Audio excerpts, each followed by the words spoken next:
Subject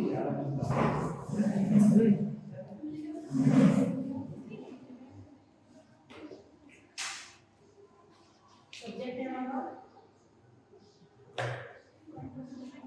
contemporary reading.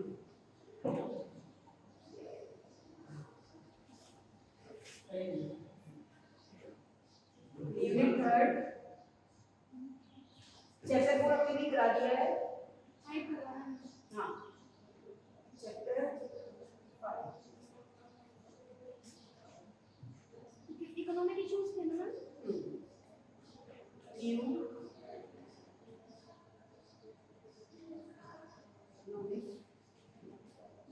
False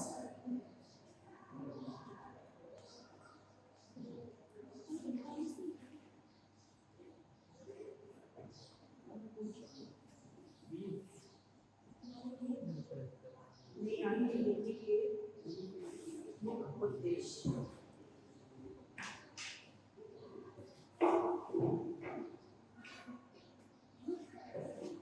जो main point है वो लिख रहे हैं, जिस पे हम अभी विचार करेंगे। ठीक है,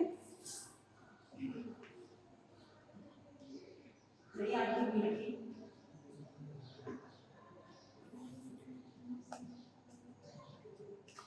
1991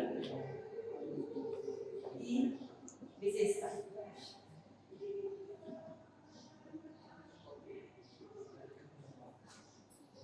तीसरा पॉइंट आएगा आपका नई आर्थिक नीति के तत्व।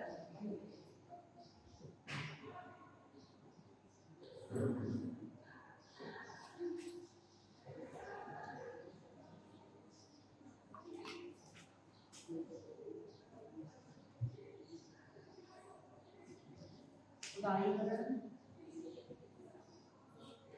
दूसरा है निजीकरण और तीसरा है वैश्वीकरण।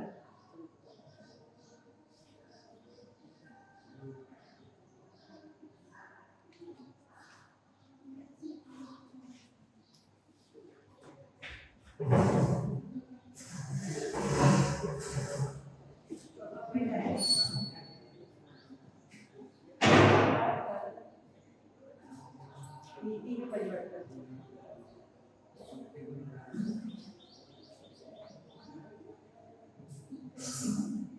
ये हमारी क्लास है,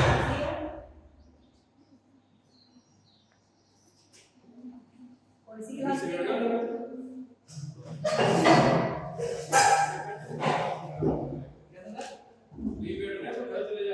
अच्छा चले जाएंगे क्लास में।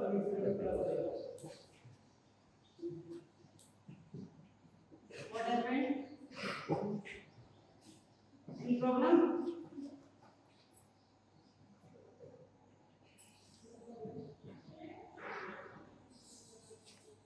Sit quietly and don't talk. Okay?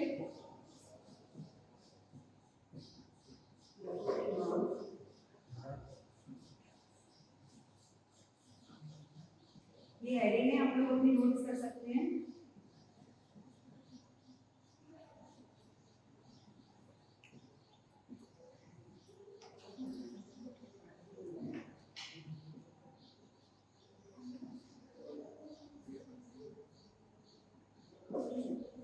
अभी मैंने कुछ इसकी मोस्ट इम्पोर्टेंट लाइनें लिखी हैं जिन पर हमें विचार करना है।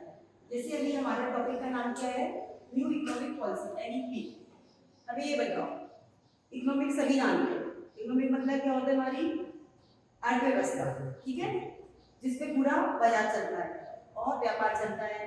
पूरा व्यापार बाजारों के जो हमारी सरकार है वो हमारे बजट जो पारित करती है वो हमारे इकोनॉमिक की हिसाब से करती है या नहीं, ये आपको सबको पता है। अब हमें NEP की क्यों आवश्यकता पड़ी? हमें नई आर्थिक नीति क्यों बनानी पड़ी? तो इसके जैसे आपने देखा होगा 1990 की बात करें, 1990 मतलब क्या हुआ? 1990 हमारा देश आजाद हुआ। 1947 की बात हो रही है। अब उसके बाद क्या हुआ? कृषि पर विचार किया गया था, कृषि को आगे बढ़ाना। कृषि से फिर क्या हुआ? इंडस्ट्री पर विचार किया गया, क्योंकि कृषि से रॉ मटेरियल जो आएगा वो हम इंडस्ट्री पे लगाएंगे। उसके बाद इंडस्ट्रीज के बाद हमारे फिर क्या होगा? भारत को सतत विकास की ओर ले जाना है, यानी भारत का विकास करना है। तो अब हमें एमईपी की क्यों आवश्यकता पड़ती है? जैसे जो हमारा मार्केट है, जो हमारा बाजार है, सरकार, भारत सरकार ने क्या करा है, आर्थिक संकट से बाहर निकलने के लिए हमें नई आर्थिक नीति का, इन्होंने नई आर्थिक नीति बनाने का प्रयास किया। यानी जो आर्थिक संकट आ रहा है, किस तरीके से हमें आर्थिक संकट से निकलना है, तो इसकी कई नीतियां इन्होंने बनाई थी। ठीक है, भारत सरकार की बात करें। अब भारत सरकार कहता है जुलाई 1991 में भारतीय मुद्रा का अवमूल्यन में सरकार ने जल्दी अपनी नई आर्थिक नीतियों में एक ही बात की घोषणा शुरू कर दी। इन्होंने घोषणा इसलिए शुरू कर दी क्योंकि जो हमारा उदारीकरण है, अभी जैसे हम इस पॉइंट को बताएंगे व्हाट इज उदारीकरण, निजीकरण, वैश्वीकरण, ये क्या क्या है। तो इनके लिए उन्होंने क्या करा है, एक बलों का नेबला आधारित एक धारणा थी, जिसमें सरकार ने कहा है कि भौतिक नियंत्रण से मुक्ति करने के लिए हमें एनईपी की जरूरत पड़ी। भौतिक संकट क्या होता है, भौतिक में क्या होता है, हमारे फिजिकल जो हमारे खुद के जिन जिन चीजों की हमें आवश्यकता होती है, मार्केट में वही चीज तो बनाते हैं जो मनुष्य से रिलेटेड होती है। ठीक है, जिसमें मनुष्य अपने भौतिक चीजों की आवश्यकताओं की पूर्ति करता है, वही तो मार्केट में होता है ना। मार्केट तो हमारा उसी से चल रहा है। ऐसा तो नहीं है कि बस जो हमारे काम की वस्तुएं नहीं है वो मार्केट में डेवलप है, सारे हमारे भौतिक आवश्यकताओं की पूर्ति के लिए मार्केट में चीजें डेवलप की जाती है। अब नई आर्थिक नीति में उन्होंने क्या कहा, नई आर्थिक नीति का उद्देश्य क्या है, जैसे हमारी मेन हेडिंग आती है नई आर्थिक के मुख्य उद्देश्य, इसमें उन्होंने क्या कहा है, जैसे उच्च आर्थिक विकास की दर और ले जाने के लिए पर्याप्त विदेशी मुद्रा का भंडारण।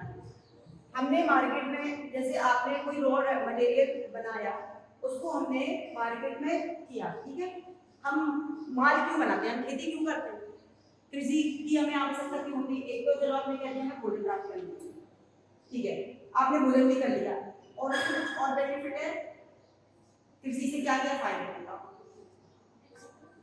एक्सपोर्ट इंपोर्ट करना, ठीक है, राइट। अब एक्सपोर्ट इंपोर्ट करेंगे तो हम एक्सपोर्ट किस में करेंगे, यही करते रहेंगे, एक दूसरे को लेन देन करते रहेंगे, क्या करेंगे हम, बाहर करेंगे, विदेशों में बेचेंगे। जब हम एक्सपोर्ट इंपोर्ट कर रहे हैं तो हमें विदेशों में बेचने का माल संतुलन क्या है, हमने मान लिया तो हम उससे क्या ले रहे हैं, धन ले रहे हैं, जो धन आएगा क्योंकि हम अपना सामान मतलब हाई रेंज में बेच रहे हैं, क्योंकि वहाँ पर नहीं होती है खेती। हमारे इंडिया में 70% जो ग्रामीण जनसंख्या है और वो किस पर निर्भर है, एग्रीकल्चर पर। अब जब उन्होंने खेती की है तो उसको जब इंपोर्ट एक्सपोर्ट कर रहे हैं तो वहाँ से हम धन ले रहे हैं, और ये धन हमारे भारत सरकार के राजकोष में जाता है।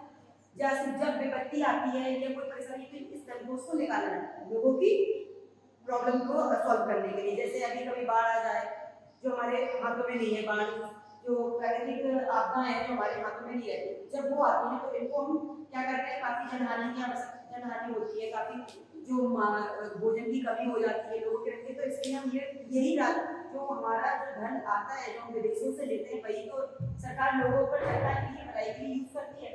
तो नई आर्थिक का मतलब क्या है कि हमें विदेशी मुद्रा का भंडारण करना, यही तो हमारा इससे नई आर्थिक है कि जितनी ज्यादा हमारे पास विदेशी मुद्रा होगी उतना ही हम उसका ज्यादा। तो ये आर्थिक नीति का एक उद्देश्य रखा गया था। और इसमें क्या रखा गया था, आर्थिक स्थिरीकरण लक्ष्य को हासिल करने और अनावश्यक प्रतिबंध के सभी प्रकार को हटाने के लिए बाजार अर्थव्यवस्था में परिवर्तन करना। यानी अब जैसे हमने कहा आर्थिक स्थिरीकरण, स्थिरीकरण क्या होगा, स्थिरीकरण किसी चीज को हमने, जैसे आर्थिक से, आर्थिक की बात क्या होगी, आर्थिक का अर्थ क्या है, एक तो आर्थिक का अर्थ समझो, अगर हम इसको ब्रेक करेंगे, अर्थ का मतलब होता है, अगर हम इकोनॉमिक की भाषा में जाएंगे, अर्थ के कई अर्थ होते हैं, लेकिन हम जब इकोनॉमिक्स की भाषा में जाएंगे या बाजार से रिलेटेड करेंगे तो इसका मतलब होता है अर्थ का धन, ठीक है, इसको धन से जोड़ा है कि हमें धन की जो संकट आ रहे हैं उसको हम कैसे दूर कर सकते हैं। मेन हमारा होता है आर्थिक का मतलब होता है धन की संकट को दूर करना। तो इन्होंने क्या किया, अर्थव्यवस्था में आर्थिक परिवर्तन करना चाहिए, जिससे अगर आप अर्थव्यवस्था में जितने परिवर्तन करेंगे अर्थ से रिलेटेड, तो उतनी हमारी जो हमारे बाजार है वो ज्यादा डेवलप होगा, हमारा व्यापार ज्यादा डेवलप होगा, और उतनी ही मात्रा में हम ज्यादा धन कमा सकते हैं। और अपने भारत को, अभी हमारा भारत कैसा है, विकसित देश है ना, विकासशील तो नहीं हो गया ना, अभी विकसित है, चल रहा है।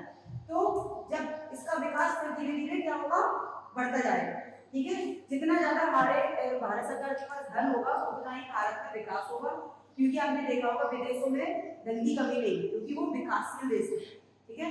अभी हमारा भारत विकसित है, दूसरी बात आती है यहाँ पे कई प्रकार के प्रतिबंध के बिना माल सेवाओं पूंजी मानव संसाधन और प्रौद्योगिकी के अंतर्गत अंतरराष्ट्रीय प्रवाह की अनुमति के लिए करना चाहता है। अब ये जो नई आर्थिक नीति है इसका मुख्य उद्देश्य ये भी है कि जो हमारा माल है उस पर टैक्स लगा है जो कि जिसका एक लिमिटेशन होना चाहिए। ऐसा नहीं कि हम किसी भी वस्तु पे कोई सा भी टैक्स ले सकते हैं, तो उसको प्रतिबंध यानी क्या होता है, इस चीज को हटा देना। सीधी बात है, जो हमारे माल है सेवाएं हैं पूंजी है, पूंजी का मतलब क्या होता है, पैसे से होता है कि कौन से व्यापार में कितनी पूंजी लगा है। मानव संसाधन ह्यूमन रिसोर्स क्या होंगे, इसमें ह्यूमन से रिलेटेड वाले रिसोर्स वही तो होंगे। तो इन सब के लिए क्या करना है, इनकी अनुमति यानी इनको प्रतिबंध से हटाना है। ये भी एनईपी के उद्देश्य में रखा गया था। ठीक है, एक और आता है आपका, इसका मुख्य उद्देश्य क्या है, वैश्वीकरण के क्षेत्र में भारतीय अवस्था वृद्धि के लिए एक और बाजार उन्मुखीकरण। अब ये लाइन समझ में नहीं आई कि हमें ये चीज तो हमारे दिमाग से उड़ गई। वैश्वीकरण क्या होता है, यानी कि निर्यात शुल्क के उन्मूलन या आयात शुल्क में कमी। ठीक है, ये वैश्वीकरण में आता है। तो ये हमारे सब एनईपी की उद्देश्य में रखा है। और ये कब स्टार्ट हुए थे, एनईपी कब स्टार्ट हुई थी, 1910 के बाद हमारे आर्थिक संकट जब ज्यादा बढ़ गए थे, क्योंकि क्या हुआ था 1965 में भारत पाक का युद्ध, एक और दो युद्ध हुए थे 1962-1965 में, एक भारत बांग्लादेश का युद्ध और एक पाक और भारत इंडिया का युद्ध। ये जो आपने देखा होगा एक मूवीज बनी है बॉर्डर, तो ये हमारे भारत पाक की युद्ध पर ही तो बनी है। तो उस टाइम प्राइम मिनिस्टर हमारे कौन थे, इंदिरा गांधी थी। अब जब युद्ध हुए बड़े बड़े तो जाहिर सी बात है जनहानि हुई होगी, मालहानि हुई होगी, नुकसान हुआ होगा।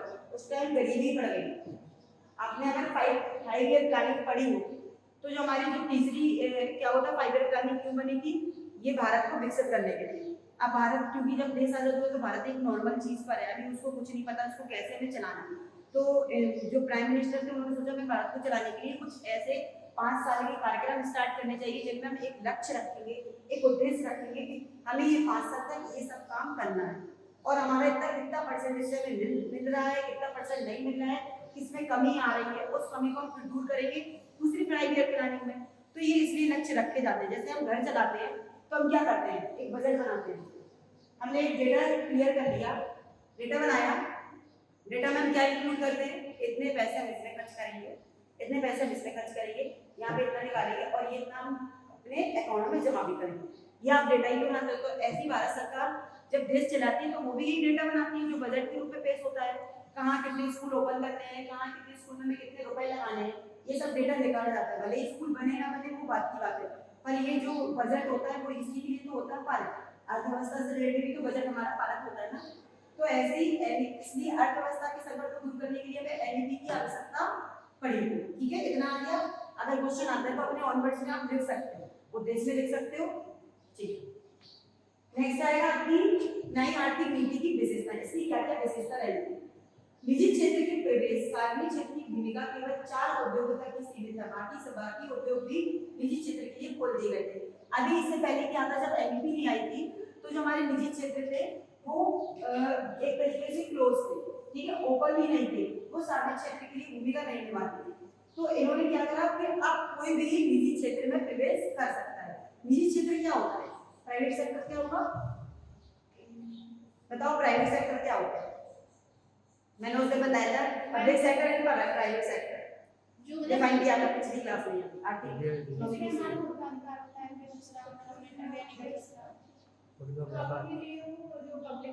पब्लिक सेक्टर यानी होता है पब्लिक के लिए नहीं, पब्लिक सेक्टर होता है आपका सार्वजनिक, यानी कि ये चलाती है सरकार। और जो हमारा निजी सेक्टर होता है, ठीक है, निजी सेक्टर को हमने क्या बताया था, कुछ भी है वो हमारा ही है, हम अपनी खुद की पूंजी लगाएंगे और खुद का ही प्रॉफिट करेंगे। इसमें सरकार का हस्तक्षेप नहीं होता, इसमें सरकार कुछ भी नहीं कर सकती। और जो पब्लिक सेक्टर है उसमें सरकार का हस्तक्षेप, जिसमें केंद्र सरकार आई या राज्य सरकार आ जाएगी, सेंट्रल गवर्नमेंट और स्टेट गवर्नमेंट आ जाएगी। ठीक है, ये तो आपके क्लियर। अब इन्होंने क्या कहा, यही बोल रहा है कि निजी क्षेत्र के लिए प्रवेश कर सकती है, सार्वजनिक क्षेत्र की भूमिका केवल 4 उद्योगों तक ही सीमित, यानी पहले जो पब्लिक सेक्टर थे वो सिर्फ केवल 4 उद्योगों तक ही सीमित थे, उद्योग यानी इंडस्ट्री वहां तक ही सीमित थे। लेकिन अब उन्होंने कहा है कि ये सभी उद्योगों पर निजी क्षेत्र के लिए खोल दिए जाएंगे। यानी कि पहले हम पब्लिक सेक्टर, जो हमारा पब्लिक सेक्टर था वो केवल 4 जो इंडस्ट्री थी वहां तक ही सीमित थी। अब इन्होंने कहा है कि अब हम पब्लिक सेक्टर को सभी उद्योगों सभी के लिए खोल सकते हैं। अब इसमें कोई आपकी फाउंडेशन नहीं, अंडरस्टैंड। नेक्स्ट आता है इसमें निवेश, कई सारे क्षेत्र के उद्योगों से बाहर दिया गया है। जो हमारा निवेश था, निवेश एक तरीके से दिख रहा है निवेश, निवेश यानी क्या होता है, किसी वस्तु पर अपना खुद का खर्च करना। निवेश यानी यही तो होगा। निवेश की डेफिनेशन अगर हम कहें कि निवेश क्या है तो आप इसको क्या बताएं, निवेश को क्या बताएंगे, बता रहा था बिजनेस स्टार्ट करना चाह रहे हैं उसमें हम कितनी पूंजी अपनी लगा रहे हैं। निवेश का मतलब ये होता है कि अपनी पूंजी को लगाना, इन्वेस्टमेंट, बस सिंपल सी बात है। अब अभी अब जैसे निवेश कर रही होगा तो आप समझा ही नहीं पाएंगे तो इन्वेस्टमेंट कितना कर सकते हैं, ठीक है। तो इन्होंने क्या किया है कि निवेश कई सार्वजनिक क्षेत्र के उद्योगों में बाहर किया गया था, पहले किया गया था बाहर, अब उन्होंने कहा है कि अब हम निवेश को सार्वजनिक क्षेत्रों में भी ला सकते हैं। ये हमारे क्या आ जाएगी, विशेषताओं में आएगा, ठीक है। इतनी लाइन समझ में आई। तकनीकी क्षेत्र उदारीकरण स्वाप अनुमति विदेशी कंपनियों के साथ प्रौद्योगिकी समझौता पर हस्ताक्षर कर भारतीय कंपनी को दिया गया। अभी जैसे हमारी जो विदेशी कंपनी थी उस पर सिर्फ विदेशी कंपनी का अधिकार था, क्योंकि 1990 की बात कर रहे हैं जब भारत इतना ज्यादा प्रोग्रेसिव नहीं था, तब विदेशी कंपनियों का ही वो था। तो इन्होंने कहा है कि अब हमारी भारतीय कंपनियों को दिया जाता है, ठीक है। अब हमारी खुद की जो इंडियन कंपनी है वो भी अपना इसमें निवेश कर सकती है। तकनीकी क्षेत्र यानी क्या होगा, तकनीकी क्षेत्र का मतलब क्या होगा, मशीन का उतना मतलब नहीं है, ठीक है, उसमें सब क्या करेंगे, इंडियन कंपनी ही अब हस्तक्षेप कर सकती है। नेक्स्ट आएगा लघु उद्योगों की स्थापना करना, विभिन्न लघु उद्योगों को देने की पेशकश कर रहे हैं। अभी लघु उद्योग तो जानते हो, लघु उद्योग, कुटीर उद्योग, लघु उद्योग अपनी छोटी छोटी जो अपने अभी पिछली क्लास में पढ़े। लघु उद्योग क्या होते हैं, जिसमें हम छोटे छोटे कुटीर उद्योग भी बना के, यानी कि खुद का जो हस्तशिल्प कार्य होता है, क्राफ्ट वर्क, पापा बनाना, अचार बनाना, दलिया बनाना, ये सभी तो आएगा इसमें लघु उद्योग में, छोटे छोटे उद्योग, ठीक है ना। तो जिसमें अपना खुद का क्राफ्ट वर्किंग होता है उनकी स्थापना करना। अगर ये नहीं होगी, लघु उद्योग नहीं होगी, तो जैसे तुम्हें काम आता है, तुम एक ग्रामीण वर्कर हो, ठीक है, तुम गाँव में रहते हो, तुम्हारे पास अंदर एक एक्टिविटी है, तुम्हारे अंदर क्वालिटी है कि तुम बहुत सी चीजें खुद के हाथों से क्रिएट कर सकते हो। अब तुमने बना तो लिया, अब रखने से क्या तुम इसको पैसे कमा सकते हो, धंधा नहीं कर सकते ना। तो इनको हम क्या करेंगे, जब उद्योगों में लगाएंगे तो वहां से क्या होगा, सेलिंग होगी, बाहर जाएगा तो वहां पे हम अपने मन के अकॉर्डिंग इसमें अपनी रेट बता दी कि मैं इतनी प्राइस रख रही हूँ, तो जितना मार्केट में सेल होगा उतने आपको पैसे मिलेंगे और इससे आप क्या करोगे, धन कमा सकते हो। तो इनकी स्थापना होगी तभी भी आपका धन का, हमारा अर्थव्यवस्था का मतलब क्या है, जितनी मात्रा में हम जितने से ज्यादा धन कमा सके, धन अपने पास ला सके, धन का कितना विकास कर सकते हैं, किस तरीके से कर सकते हैं, यही तो अर्थव्यवस्था होती है। अर्थ में क्या होता है कि धन को उत्पादन करना, धन को उगाना, कैसे उगा सकते हैं, मात्र खेती से नहीं, और भी चीजें होती है जिनको धन पे विकसित कर सकते हैं। तो इनका यही मतलब था कि नई आर्थिक नीति में क्या करा, लघु उद्योगों का स्थापना की है, ठीक है। अब आती है तीन प्रमुख इसके तत्व आते हैं, जैसे हमने आपको बताया था उदारीकरण, निजीकरण और वैश्वीकरण। अब जैसे तत्वों की बात होती है, तत्व को हम घटक बोलते हैं, ठीक है। उदारीकरण क्या कहता है, उदारीकरण 1991 में भारतीय कंपनियों ने कई तरीके से उदारीकरण उद्योगों पर डाला, जैसे लाइसेंस है, कोटा है, कई आर्थिक प्रतिबंध को नियंत्रण करने के लिए संदेता। लाइसेंस कोटा जानते हो, अगर हम कोई भी काम कर रहे हैं तो उसका हमारे पास एक लाइसेंस होना चाहिए, विदाउट लाइसेंस की हमें परमिशन नहीं दी जाती है और वो हमारा इलीगल माना। हाँ, तो इसलिए हमें एक लाइसेंस होना चाहिए जिससे हम अपना जो बिजनेस कर रहे हैं, ताकि हम ये इलीगल ना माना जाए, और हमारे जिसके अंदर हमें लाइसेंस में कई चीजें बेनिफिट होती है, कभी सपोज कोई सडनली एक्सीडेंट होता है तो उसका हम बेनिफिट लाइसेंस कर सकते हैं, हमारे पास केस नहीं होती। तो इन लाइसेंस का एक ये भी होता है कि हमें लाइसेंस को इन्होंने क्या करा था, लाइसेंस लिया जाए और कोटा कई तरीके के प्रतिबंध है उन पर नियंत्रण करें। प्रतिबंध यहाँ होता है, जैसे प्रतिबंध का मतलब होता है नो एंट्री, तरीके से माना है कि आपको इसमें नहीं काम दिया जाएगा, तो उनको टैक्स से रिलेटेड भी जोड़ा गया है, उन पर प्रतिबंध हटाया है, टैक्स भी हटाया है, क्योंकि ज्यादा मात्रा में टैक्स होगा तो हमें हो सकता है जो बेनिफिट है वो हम फिर सोचेंगे कि अगर हमारा तो इतना टैक्स ही लग रहा है और कैसे इसको करेंगे, क्योंकि हमारा तो सारा पैसा टैक्स में चला जा रहा है। अब हमें बेनिफिट भी हो रहा है, क्योंकि हम किसी भी वस्तु की ज्यादा मात्रा में भी प्राइस रखते हैं तो वो हमारा सेल भी होगा, हमें उसकी उतनी ही मात्रा नहीं होती कि उसमें हमारा टैक्स हो जाए और हमारी मेहनत का पैसा भी हमें मिल जाए। तो तो इन सब पर इन्होंने क्या करा था, उदारीकरण में यही लगा रहा था, इन सब पर प्रतिबंध हटा दिया। दूसरा आता है जैसे कुछ को छोड़कर लाइसेंस पर में, कुछ वस्तुओं में उन्होंने छोड़कर बाकी में लाइसेंस उन्मूलन किया। उन्मूलन यानी क्या होता है, उसका उन्मूलन करना, अंकित करना। गवर्नमेंट ने मतलब एक रेंज रखी है जिससे ज्यादा आप नहीं बना पा कीमतें तैयार करने में स्वतंत्रता, आप अपनी कीमत करने में स्वतंत्र है। ऐसा नहीं है कि पहले एक कीमत उन्होंने बता दी कि इससे ज्यादा नहीं कर सकते, आप इसमें स्वतंत्रता है कि आप प्रतिबंध का मतलब है कि हटा दिया गया है, आप इसमें कीमत अपनी प्रतिबंध कर सकते हैं, आपको स्वतंत्रता है। आयात निर्यात में उदारीकरण, आप और जो एक्सपोर्ट इंपोर्ट है उसमें भी उदारीकरण किया है। माल और सेवाओं के आंदोलन में स्वतंत्रता, अब कहीं भी अपनी माल और सेवाएं उसमें भी हम स्वतंत्र हैं, तो ये सब उदारीकरण में रखा गया है। यानी कि उदारीकरण का मतलब एक शॉर्ट फॉर्म में हम समझा देते हैं, सरकार की कुछ ऐसी नीतियां जिनको हम अपनी स्वयं की आवश्यकता अनुसार बिना प्रतिबंध के हटा सकते हैं और अपना इसमें व्यवस्थित कर सकते हैं। तो उदारीकरण का मतलब यही होता है जिसमें हमारा खुद का उदार, ठीक है, खुद की आवश्यकता होगी पूर्ति के अकॉर्डिंग हमारा खुद का उदार होगा, अब इसमें सरकार का कोई उसमें उन्मूलन नहीं होगा, तो ये उदारीकरण का था। माल और सेवाओं की कीमतें तय करने में स्वतंत्रता, जो भी माल और सेवाएं उनमें भी हमें स्वतंत्रता प्राप्त हो गई थी। आगे हमें उदारीकरण में अब नेक्स्ट पॉइंट आता है हमारा निजीकरण, ठीक है। निजीकरण क्या कहता है, सार्वजनिक क्षेत्र या निजी क्षेत्र की उद्यम के हस्तांतरण का विनिवेश। विनिवेश का मतलब यही हुआ, अभी हमने विनिवेश बताया था, इसमें हम विनिवेश जोड़ देते हैं, विनिवेश, ठीक है। तो अब ये क्या कहते हैं, जैसे सार्वजनिक क्षेत्र है जो भी आपका पब्लिक सेक्टर आया और निजी क्षेत्र है, उसको सार्वजनिक क्षेत्र के उद्यम के हस्तांतरण का, हस्तांतरण यानी क्या होता है, ट्रांसफर, उसको हम वापस में भी ट्रांसफर करा सकते हैं निजी क्षेत्र के लिए पब्लिक सेक्टर, ठीक है। ये दोनों ही सेक्टर हमने आपको उस दिन समझाए थे, आपको बोले पिछली क्लास में नहीं आया। औद्योगिक को वित्तीय पुनर्निर्माण में बोर्ड की स्थापना करना, BIFR, ये बोर्ड है जो किसके लिए आया था, निजीकरण के लिए, प्राइवेटाइजेशन के लिए आया था, ठीक है। इस बोर्ड में क्या होता है, नुकसान पीड़ित सार्वजनिक क्षेत्र के बीमार इकाइयों को पुनर्जीवित करने के लिए स्थापित किया गया। यानी कभी-कभी क्या होता है, आपने पब्लिक सेक्टर में कोई काम किया, उससे आपको लॉस हुआ है, तो इस बोर्ड की मदद से आप हेल्प लेकर अपना पुनः व्यवस्थित कर सकते हैं या फिर अपना व्यवसाय व्यवस्थित कर सकते हैं, तो जिसमें आपको जो हानि हुई हो वो आप पब्लिक सेक्टर से ले सकते हैं, ठीक है।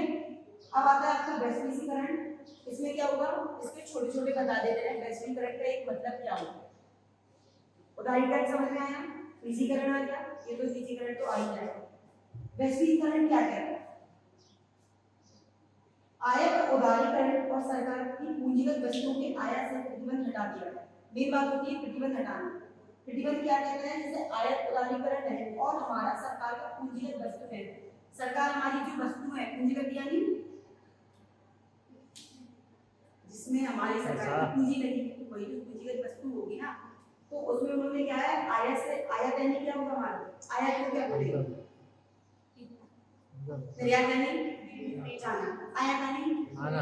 अब जो वस्तुएं आ रही हैं उन पर हम क्या करेंगे, प्रतिबंध हटा देंगे, ठीक है। तो इससे क्या होगा, हमें ही लाभ होगा, ऐसा तो नहीं कि सरकार को ही लाभ हो रहा है। ये सब किसके लिए रखी जाती है, सरकार क्यों योजना बना रही है, किसके लिए बनाती है सरकार योजना, जनता के लिए, पब्लिक की देखरेख के लिए बनाती है, ऐसा तो नहीं कि वो खुद के प्रॉफिट के लिए करती है। सारी योजनाएं सारी इसके लिए जनता के लिए, ठीक है।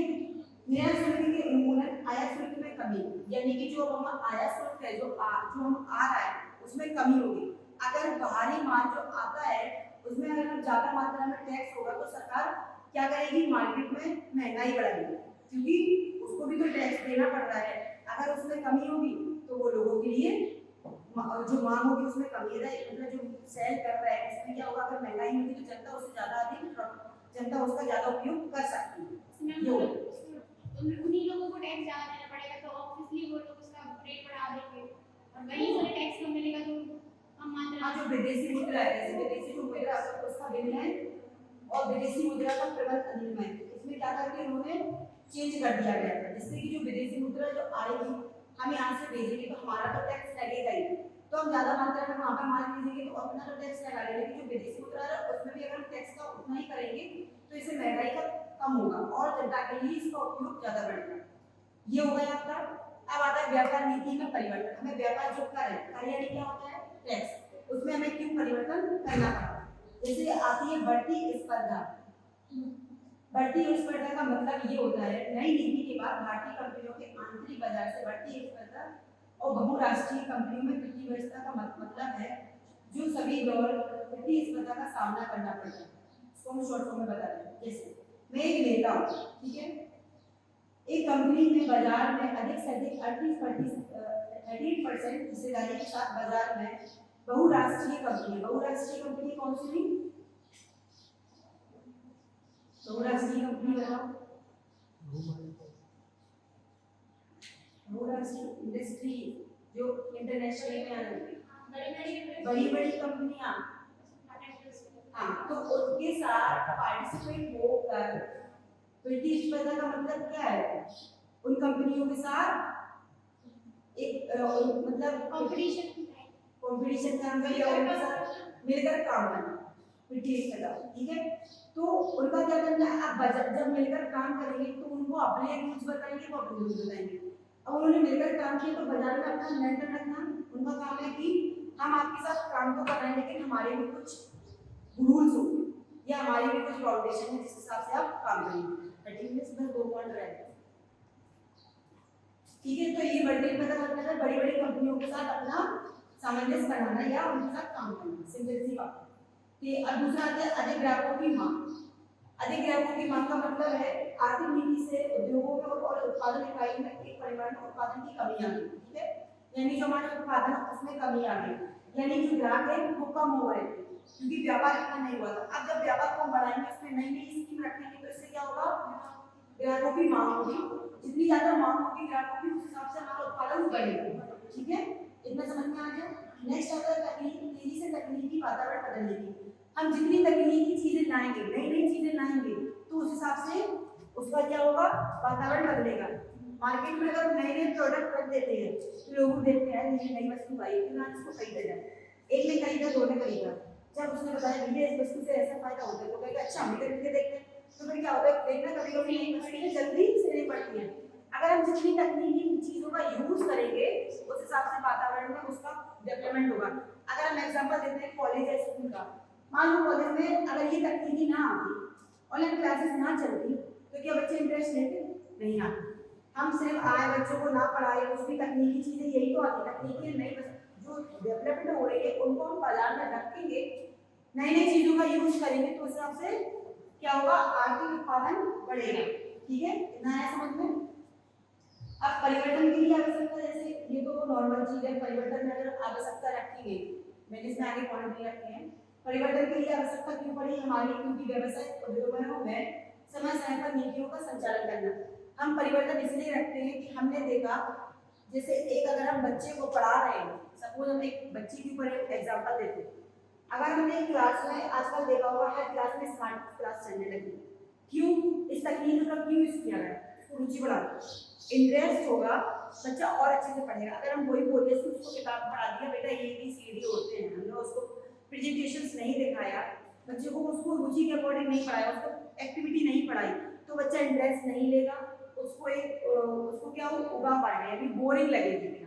और जितनी हम तकनीक का यूज करके क्लास उसको पढ़ाएंगे तो वो ज्यादा इंटरेस्ट लेगा, तो इससे परिवर्तन स्टार्ट हो जाएगा, ठीक है। अब मानव संसाधन विकास के लिए क्यों जरूरत है, तकनीकी क्यों जरूरत पड़ती है मानव विकास के लिए?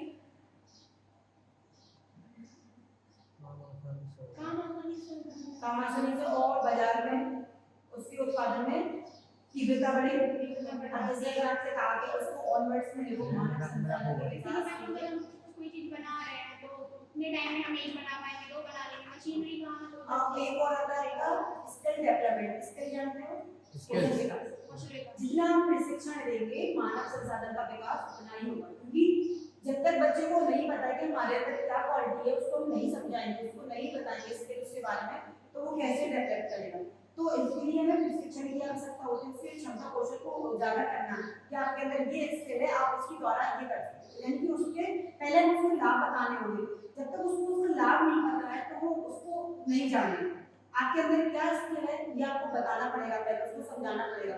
जब आप अपने अंदर की स्किल को जान जाओगे तो आप समझोगे कि मैं इसके द्वारा क्या क्या नहीं कर सकता, जरूरी नहीं है गवर्नमेंट जॉब की तरह भागें, हम अपने स्किल के द्वारा भी काफी बेनिफिट कमा सकते हैं, अपना विकास कर सकते हैं, अपना धन कमा सकते हैं खुद के स्किल के द्वारा।